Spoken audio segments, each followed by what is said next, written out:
श्रेया बता ना क्या हुआ तेरे साथ। उसके मुंह से जैसे मुंह के अंदर ब्लड भरा हुआ था, वो ब्लड बाहर आ रहा था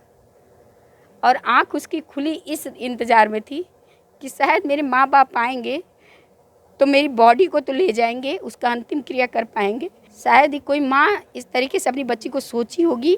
और वो भी वो माँ जो बच्ची को सुबह 7:30 बजे यहाँ से विदा करती है, पूरे ड्रेसअप में, पूरी तैयारी में,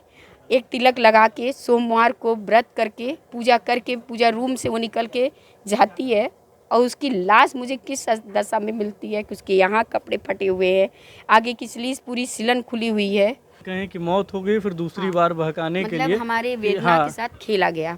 क्योंकि उन्हें तो सबूत मिटाने थे, जो कैमरे लगे थे उससे भी कहीं भय था कि कुछ पता चल जाएगा। तो इसलिए हमें ज़बरदस्ती स्कूल की जो गाड़ी थी उसमें ज़बरदस्ती बैठाया जाता है, मुझे, मेरे हस्बैंड को, मेरे बच्चे को और बड़े भैया को बैठा के लोग जो है कि मिशन की तरफ ले जाते हैं। मिशन जो 15 से 10 मिनट में रास्ता तय किया जाता, वो लोग तुरंत जो है कि 45 मिनट हमें घुमाते हैं। और हस्बैंड गुस्सा में कहते भी हैं कि भैया आपको रास्ता नहीं पता है क्या? तो वो क्या कह रहा है, ड्राइवर कह रहा है अरे मेरा दिमाग काम नहीं कर रहा है, बच्ची मैंने खोया और दिमाग तुम्हारा काम नहीं कर रहा है। तो फिर वहाँ पहुँचते हैं, वहाँ पहुँचने के बाद जब फिर वहाँ से फिर वहाँ उतरने जा रहे हैं गाड़ी से, तो फिर हमसे क्या कहा जा रहा है कि अरे वो लाइफ लाइन के डॉक्टर ने कहा है कि वो तो आपकी बेटी, उन्होंने डेथ घोषित कर दिया क्योंकि आपकी बेटी मर गई है। फिर उसके बाद वहाँ एम्बुलेंस वो रोकते भी नहीं कि हम उतर के जाएं, अपनी बेटी की बॉडी खोल के देख लें, पास भी नहीं जाने दिया। नहीं। फिर वो गाड़ी चालू करके अपने स्कूल में ले आते हैं और हम लोग को भी वहाँ ले आते हैं। जब मैं वहाँ पहुँचती तब प्रशासन आ गया रहता है, जिसमें विवेक पांडे हैं, वो आते हैं। मैं उनको देखती हूँ, मैं रोती हूँ और मैं कहती हूँ कि आपके पास भी बच्चे होंगे, आप मेरी बच्ची कोई लोगों ने इस तरीके से मार दिया, देखिए यहाँ जो है सबूत मिटा दिया गया है, लोग कह रहे हैं यहीं गिरी है मेरी बच्ची, लेकिन आपके पैर के पास देखिए धुलाई हुई है। तो कहे कि हाँ ये तो है कि धुलाई हुई है, अगर बच्ची गिरी थी तो ब्लड के एक भी धब्बा नहीं है, तो कुछ तो ज़रूर है। उसके बाद मैं जब बॉडी एम्बुलेंस में जाके देखती हूँ तो मेरी बच्ची का जो हालत था, शायद ही कोई माँ इस तरीके से अपनी बच्ची को सोची होगी, और वो भी वो माँ जो बच्ची को सुबह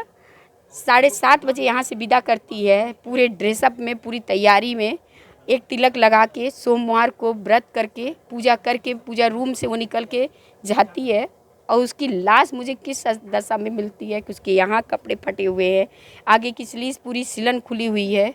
जो दुपट्टा पिनअप करके मैंने उसके इस पे लगाया था बाजू पे, वो दुपट्टा उसके गले में लपेटा हुआ है। कान की बाली गायब थी, नाक की कील गायब थी, बाल उसके जैसे किसी ने पकड़ के खूब कस के हिलाया हो उस तरीके से उसके बाल हुए थे, और दांत उसके आगे के टूटे हुए थे। उसके चेहरे पे कहीं भी अगर कोई भी गिरता है, चलते हुए भी गिरता है, तो खून के धब्बे पड़ जाते हैं, काला पड़ जाता है, लेकिन मेरी बच्ची के सिर के, गाल के कहीं धब्बे नहीं पड़े थे, कोई चीज़ उसके दाग नहीं था। हाँ बस मेरी बेटी का जब मैं सर हिला के उससे पूछ रही थी, बेटा उठ जा, बेटा उठ जा, श्रेया बता ना क्या हुआ तेरे साथ। उसके मुंह से जैसे मुंह के अंदर ब्लड भरा हुआ था, वो ब्लड बाहर आ रहा था, और आँख उसकी खुली इस इंतज़ार में थी कि शायद मेरे माँ बाप आएंगे तो मेरी बॉडी को तो ले जाएंगे, उसका अंतिम क्रिया कर पाएंगे, नहीं तो उनका कोई भरोसा नहीं था, वो अंतिम क्रिया भी कर देते, बॉडी को भी जला के ख़त्म कर देते। क्योंकि बाद में मुझे पता चल रहा है कि उनका बहुत पुराना रिकॉर्ड बहुत ख़राब है। शायद मुझे मालूम रहता मेरी बेटी अगर मंडे को जा रही है और शाम को वापस वो नहीं आएगी तो हम नहीं भेजते, कतई नहीं भेजते। और मैं हर माँ बाप से हाथ जोड़ के विनती करती हूँ कि ऐसे स्कूलों में तो आप अपनी बच्चियों को भेजिएगा भी मत, क्योंकि एक माँ जब बच्ची को पालती है ना, बहुत प्यार से पालती है, उसको हर तरीके का सिखाती है, एक बेटा इस तरीके से रहना, समाज में इस तरीके से रहना, परिवार में इस तरीके से रहना, स्कूल में इस तरीके से रहना। और जो बच्ची मेरी स्कूल की तारीफ़ करती थी, बस वो उसको खाली ये वो बात करती थी, कहती थी मम्मा प्रिंसिपल बहुत टाइट है, अगर ड्रेस नहीं पूरा रहता है तो पूरे स्कूल के उसमें कैंपस के अंदर दौड़ाती है और खड़ा कर देती है स्टेज पे हाथ ऊपर करके लड़कियों का। तो इस तरीके का वो टॉर्चर करती थी। लेकिन मैंने कहा कि हम लोग भी बच्चे थे, हम लोगों के साथ भी होता था, कभी ड्रेस नहीं पूरा होता था तो डंडी इस पे पड़ जाती थी, यहाँ पड़ जाती थी, होमवर्क नहीं पूरे रहते थे तो हम लोगों को खड़ा कर दिया जाता था बेंच पे। हम कहा बेटा ये सब चलता है, 2 साल की बात है, 2 साल बाद जब आप यहाँ से निकल जाओगे, कॉलेज में चले जाओगे तो आपको कोई टॉर्चर नहीं करेगा, कोई परेशान नहीं करेगा। हाँ 80-90 मिनट उसको उसके अंदर रखा। वही तो मैं जानना चाहती हूँ प्रशासन से, वही मेरा सवाल है कि वो क्या कर रही थी,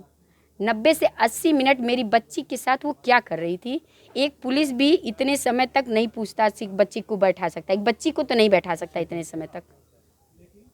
तो मेरी बच्ची को वो कैसे बैठाई थी। और कुछ भी निकला था मेरी बच्ची के, हम मानते हैं बंदूक भी निकला था, तो आप मुझे बुलाती, मेरी बच्ची को स्कूल में डिस्टर्ब नहीं करती, मुझे बुलाती कि ऐसा है कि आपकी बच्ची